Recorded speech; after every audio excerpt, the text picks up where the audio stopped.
Hi. In my first job, I was teaching elder people in our local library how to get into the internet. And I was showing them, okay, how you put the AOL CD in the slot, and if you move your mouse upwards, forward, the mouse will go upwards here, and how to find the way to Lycos and Alta Vista and stuff. And shortly after that, I started to work at our local newsroom. This is me, aged 18. And there, I went into a very fascinating phase because we are running from the analog world to the digital world, and we had one of the first digital cameras. It had a worth of 10,000 Deutschmarks, which is roughly 5,000 euros. It could take 6 pictures, and the battery lasted for 20 minutes. So everybody of our 15 people team wanted to have that one. After that, I went on to move to the North German radio here in Hamburg. It's for the non-Hamburg people, something like the BBC. And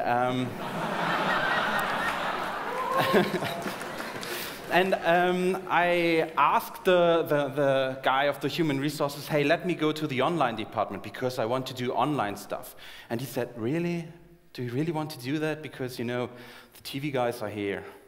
The radio guys are somewhere here. Then there come the print guys. And then the onliners. So, and I said, yes, I want to do that because I believe in the change and the things we can do there.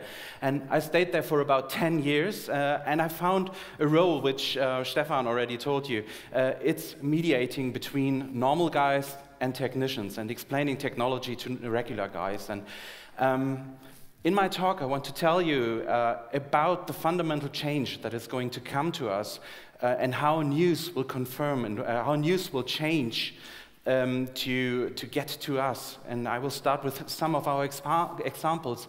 We started a company about data visualization about 5 years ago.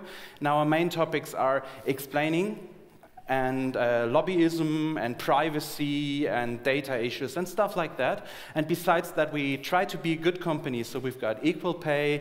If you have children, you get a little bit more. We've got all the nerds in our team that can do incredible stuff. And we won't work for the arms industry or pharma industry and only doing what good people do. So our first example, we heard about Edward Snowden earlier. Our first example I'd like to show is about the amount of data we are dealing right now with. So Edward Snowden, with his first reveal, he said, okay, there's a new data center which has the capacity of 5 zettabytes. How much is a zettabyte? I can tell you how much a megabyte is, the old guys of you might remember that there was something like floppy disks. The big floppy disk had a capacity of 1.4 megabytes. This is, if you print out paper, it's the amount of one Bible. One Bible, one disk, and 1 zettabyte is a lot more. I will get to that later on. First, I want to show you a quote from our current German president, Joachim Gauck. He said, no, you don't have to worry about Snowden and all that stuff, because it's not that bad. And he said, we know, for example, that it's not like it was with the Stasi and the KGB, that there are existing big cabinet files in which all the content of our conversations are written down and nicely filed. That is not the case. So said he. So we tried to pick up on his thought here, and we made a little comparison. So if you would print out all the Stasi documents and with them file in cabinets, they would take this place, which is displayed over there, the small one, which is about 48,000 cabinets and 200 kilometers of files.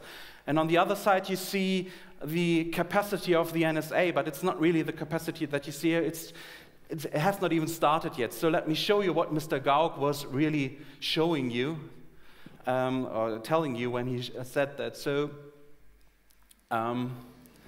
this is what we are actually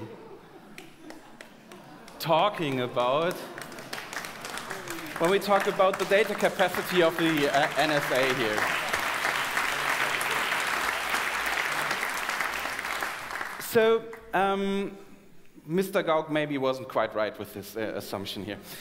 The next example is where I learned that mobile phones can be sensors and that they can give you information about where you are, what you do, what you like and what you don't like. So here we have a conference in Berlin, the Republika, where we got hands on the data of the wireless network. So everybody who is logging into the wireless network was connected with one or several routers. And now we can see here how the people are moving in the conference, and we can see which sessions they are attending, and when they leave, and when they come, who's going with another person to the actual conference. So we can track people here. And that was a first step to the next thing I'd like to show you. It's called the sensor residence, which is an experiment which we are doing right now, and it's closed, so please don't tell anybody about that. So you are one of the first guys to see it. So what I did here in the sensor residence is I put in my apartment almost every piece of smart technology that is out there. So I've got movement sensors in every room, I've got CO2 sensors, my thermostats are intelligent, every light is intelligent, and so on. So you can track anything in my home, and before you ask, yes, I've got a girlfriend, and she's okay with that. So this is my apartment. You can see all the data flowing around over there. Per day, I produce about 10,000 data points, and I let it run here for a quick time. So, is it starting? Yeah. So you see all the blinking and all the flashing that is coming up over there is data points. You can click on my girlfriend on the top or on me and see when I'm home or when she's at home. And I learned a lot about analyzing that data. For example, I was playing around with my CO2 sensors some weeks ago. What big guys do. So I was sitting in my living room and I was closing all the doors and all the windows just to see how the CO2 level is rising. And I was combining that with a lamp because I wanted to have a green light when the air is okay. It should turn orange when the air pollution is better, and it should turn red when everything is when I'm about to die or something. So I was analyzing that data, and I was going to work on the next day, and I was taking a look on the live data feed the next day. And I was seeing it was rising more rapidly, and I was calculating it was about 2.5 people. So I was calling my girlfriend, and I was asking, okay, who's with you right now? And she said, don't worry, it's just my pupil who I'm teaching the piano, and her mother is with her. And I said, okay, perfect, thank you.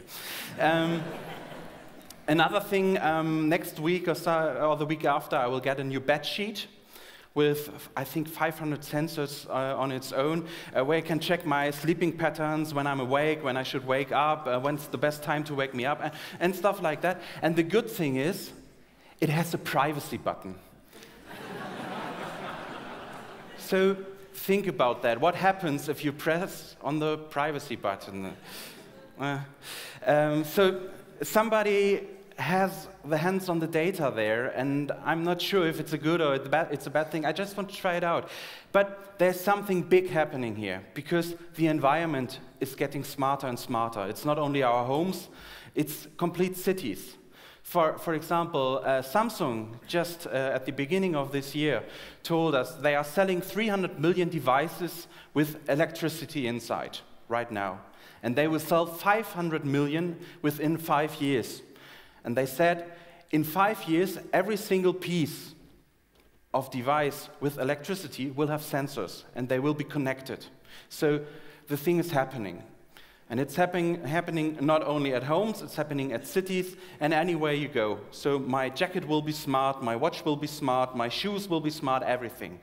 And we are entering now the age of context. Some people are talking about that. Apple just recently said Siri now can understand when you want to go jogging, and when you put your earplugs in, it starts right up the fitness application and your music list that you want to have by jogging. For example, Barcelona and Helsinki have big sensor networks within the city where they are connected and see where can I park, what can I do, and stuff like that. So the question I'm asking here is, who should be responsible when it comes to the news? Do we want it to be Apple or Facebook or Twitter or somebody like that, which are companies that have a financial interest? So, for example, if you take Spotify, it's a great service. Apple is doing the same right now. It's a great service, but it has commercial interest, and maybe that's one of the reasons why the artist won't get any money out of it, because there's a company behind that. So, as I'm really, really, really into open data and open licenses and stuff like that, maybe it is the time that we think as a society, or maybe as the news world, so all journalists here, we should think about, should it be Apple or Google or any other player who should regulate which news is coming where? I will maybe draw you a line on how the news will come to you. So you start the morning, you see the snooze button on your mobile phone, you click on it, and maybe you see 3 headlines. You can say, okay, that is interesting, that is not interesting, that is interesting. Then you move over to the bathroom, go under the shower, and the audio you hear will be one of the points you found interesting here. Then you move over to the living room and take your breakfast, and on your way to work you get another story. So that will happen. That's not the question. The question is when. Maybe it's 2 years, maybe it's 3 years, maybe it's 5 years, but it will come. And the question is how. Do we have an open principle where everybody can sort out which news is coming to whom? Or do we want to have it via Facebook, for example, where we are tracked, where we are the advertisement, where we are the drones, where we are the sensors that collect the data for the big networks? What is what we want here? So I hope that we can talk about privacy issues, we can talk about transparency, and we can talk about openness. And that's why what I hope will happen to the news in the future. Oh, I forgot my crossroads slide, so thank you very much.